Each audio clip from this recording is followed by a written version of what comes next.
बिस्मिल्लाहिर्रहमानिर्रहीम। अस्सलाम वालेकुम दोस्तों, नई वीडियो में खुश आमदीद।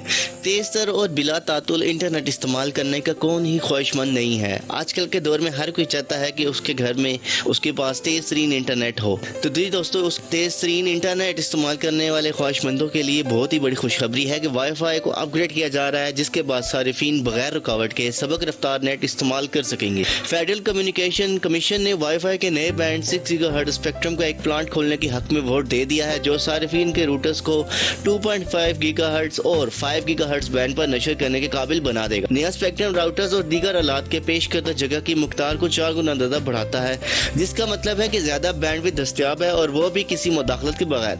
तो की जा रही है कि रवां बरस के आखिर तक वाईफाई 6 गीगाहर्ट्ज मार्केट में वाईफाई 6E के नाम से फरोख्त के लिए मौजूद होगा। इस मौके पर मार्केटिंग लीडर कीवन रॉबिन्सन ने कहा है कि नए बैंड स्पेक्ट्रम के आने से जदीद तरीन आलात व तेज तर और काबिल एतमाद कनेक्शन की तवक्को की जा सकती है। 20 वर्षों के बाद वाईफाई स्पेक्ट्रम के बारे में तारीख का ये सबसे अहम फैसला है।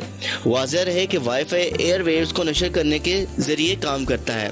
इस वक्त दो बैंड 2.4 गीगाहर्ट्ज और 5 गीगाहर्ट्ज मौजूद हैं। अब 1990 के बाद पहली बार तीसरे बैंड 6 गीगाहर्ट्ज की इजाजत दे दी गई है। दोस्तों, अब आपको हमारी ये वीडियो कैसी लगी है? अगर आपको हमारी ये वीडियो पसंद आई है तो इसे लाइक और शेयर जरूर कीजिएगा और हमारे चैनल को जरूर सब्सक्राइब कीजिएगा। अगली वीडियो तक के लिए अल्लाह हाफिज।